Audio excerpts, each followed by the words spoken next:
Hello, my name is Rusty Akins. I'm with the St. Marie tribe of Chippewa Indians.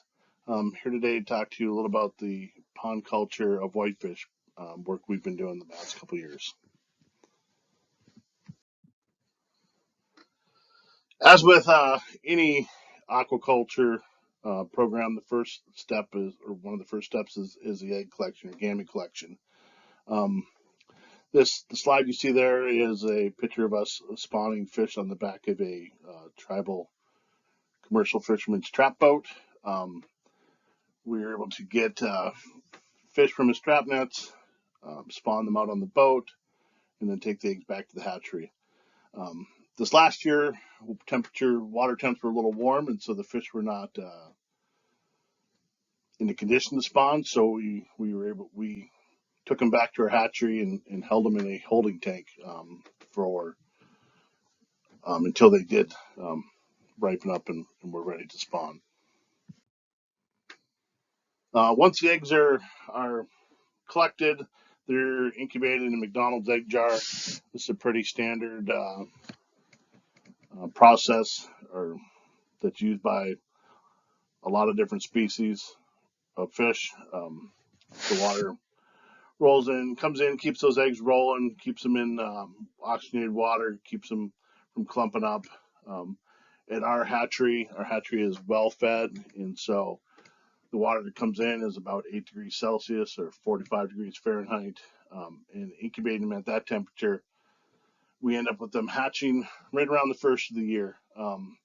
This last year, for example, we seen our first fry on December 28th, and then they hatch out for about a month. This year we seen our last one on January 28th. So this year was right at a month. We did do some experiments this year with incubating them in cooler water, and I'll touch more on that later. So like I said, they're incubated through January, and then once they're born out, they're moved to holding tanks. They're marked with oxytetracycline, commonly referred to as OTC, at 3 to 5 days. That's done with a submersion bath, and then once after that, they're started on commercial food in indoor tanks.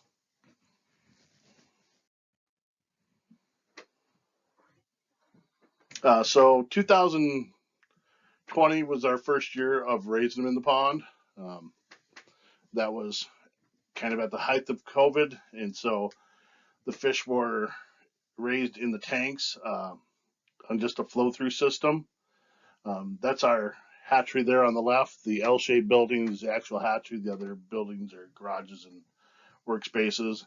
And so um, that was what made pond culture exciting to us is our limit of hatchery space. So we wanted to see if we could find some other ways to raise these fish.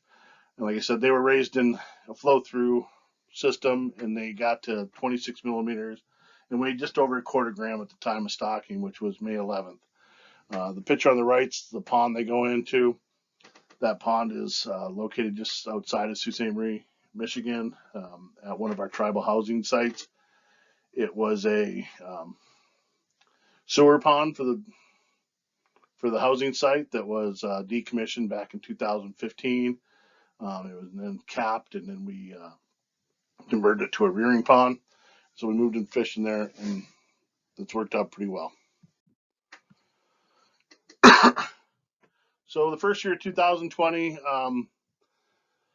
we were doing weekly seines, collecting fish, and then towards the end of June, early parts of July, we were no longer able to catch the fish in any of the seines. So we kind of thought, well, maybe they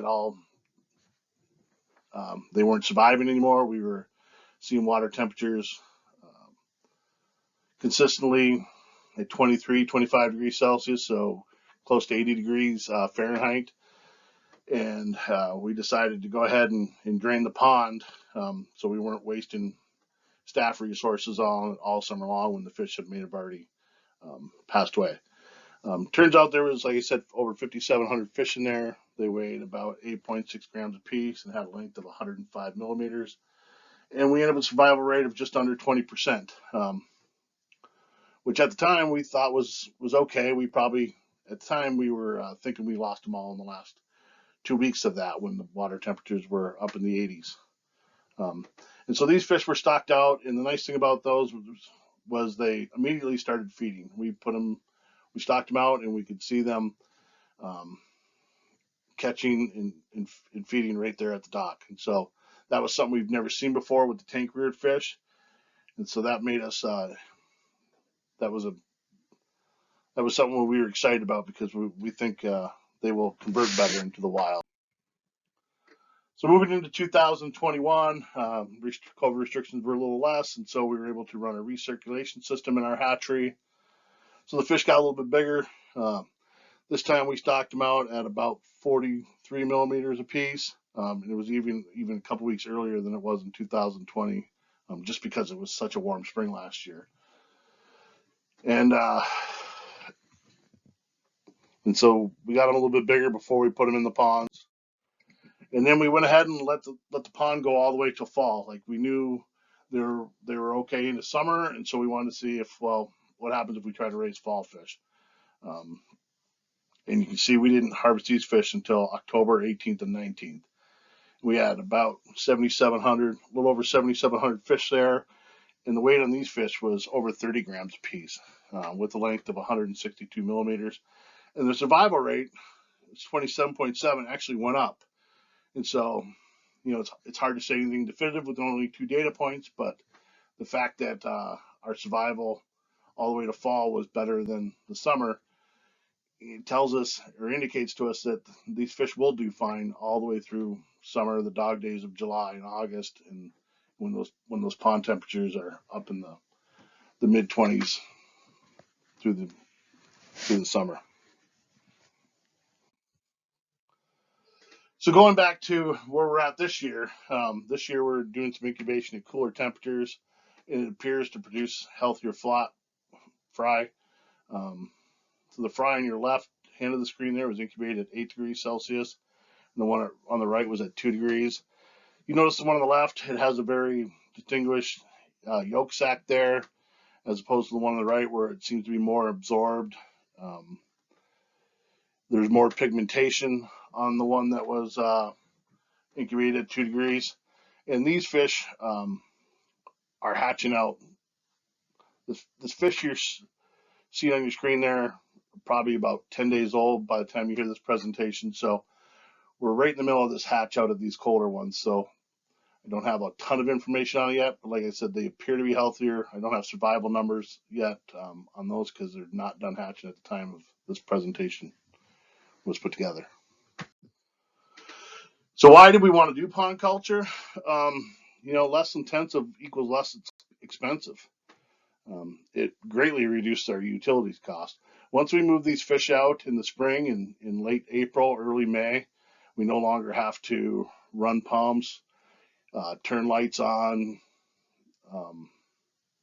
heat the water, which were all utilities that added up quite substantially to raising these fish. It also has the potential to reduce our employee cost. Fish raised indoors in tanks require daily maintenance, daily checking, and just a lot more intensive work than fish raised in the pond. Once we move these fish to the ponds, we spend about 4 hours a week, 4 man hours a week, or person hours a week, sorry, 4 person hours a week of spreading fertilizer to promote plankton growth. And other than that, we don't have to do anything with them. We don't have to check them. There's no tanks to clean, and all those things that required that the indoor aquaculture requires. And so, like I said, it has potential to really reduce employee cost. And the other thing is these are beautiful, robust fish, which I know is a purely anecdotal statement, and we're striving to quantify it. This will be our 3rd year raising it, so still kind of in the pilot stage. But these fish are already converted to natural feed. We watch them feed immediately upon stocking. We're seeing less deformities in them, and so there's a lot of upside to these pond raised fish that you said it's easy to see and spot if you're familiar with raising fish, hard to put into words for a presentation. But so that's kind of a overview of where we're at with our current pond culture of whitefish. And if anybody has any questions, there's my email address. Feel free to reach out to me. I'd be happy to answer any questions that I could. Thanks.